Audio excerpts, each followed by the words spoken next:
Hi guys, it's Anthony again for Nintendo Nation Throwback Thursday. This time I have a Disney game, Disney's Aladdin for the Super Nintendo. This game was a game that was released in 1993 by Capcom. It's a platformer for the SNES, and it's based on the film of the same name, Disney's Aladdin. It's a 2D side-scroller video game where the player plays as Aladdin and he's followed by his monkey Abu. And it was designed by Shinji Mikami. The game was released in November of 1993, the same month that another game with the same title was released by Virgin Games for the Sega Genesis. The two games vary in several aspects, such as Aladdin carrying a sword in the Virgin game but not in the Capcom game. The Capcom game was ported to the Game Boy Advance in Japan on August 1st, 2003, and in Europe on March 19th, 2004, and in North America on September 28th, 2004. So, within each stage, Aladdin must defeat foes by jumping on them or disorienting them by throwing apples while avoiding dangerous obstacles. Gems can be collected to gain extra lives and points, and 8 red gems located within each stage will substantially increase the player's score. Also, most stages contain a treasure chest holding a scarab that flies about for a few seconds. If the player collects it before it disappears, they will access a bonus stage in which they spin a wheel that allows Genie to grant them extra lives and special bonuses. Aladdin also has a health meter, starting with 3, which will deplete each time he is hit. These can be increased through pickups or through the bonus stages as well. The Escape of the Cave of Wonders and the Carpet Ride with Princess Jasmine are both stages in which the player rides the magic carpet through self-scrolling stages. While in the Cave of Wonders, the player must traverse up and down to avoid dangerous obstacles while outrunning waves of lava, the Ride with Jasmine is a free-flying bonus stage between stages 5 and 6, in which the player must collect gems. The bonus stage ends when the melody to A Whole New World ends. Only stages 1, 6, and 7 have a boss to defeat.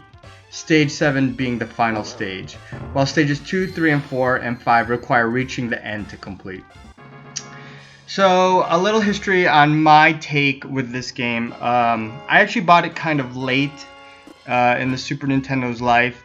I like the movie Aladdin, and I like Disney in general, but I'll be honest, I wasn't keen on purchasing video games based on those properties. I don't know why. I mean, I think licensed games by Disney can be done well. It's just sometimes I find them suspect. In this case, I had no worries. I mean, this game was made by Capcom. It's a world-renowned Japanese developer. These guys made Street Fighter, and of course, they did great on this. Also, they had a pedigree of doing really good games on the NES, like Chip 'n Dale's Rescue Rangers and DuckTales.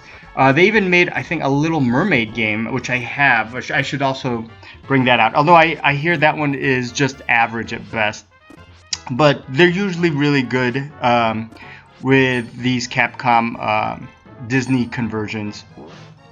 I'll be honest, I beat this game when I was back in the day, but I'm a little rusty here showcasing how the game works.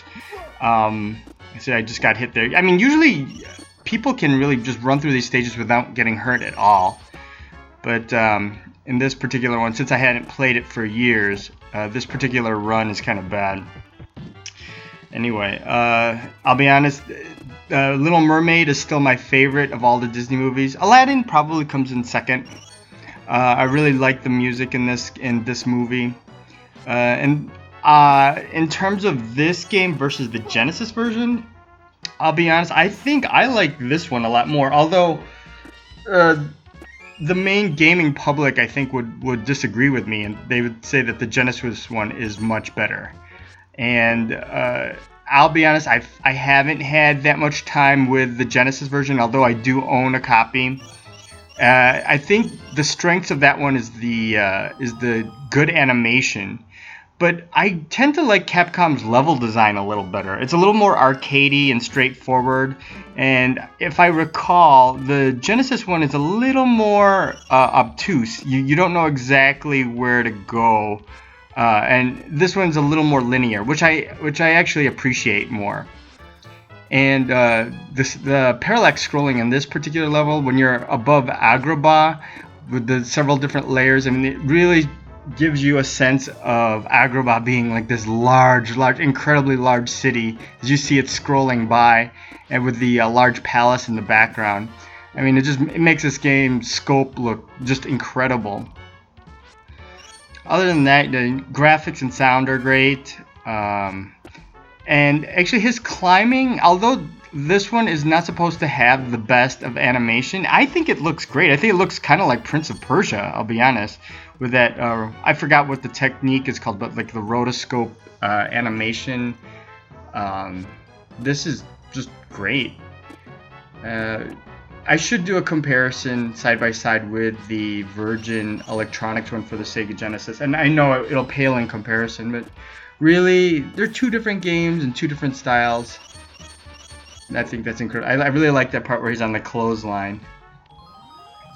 Again, it's the background, I think, in that particular level that makes that one special.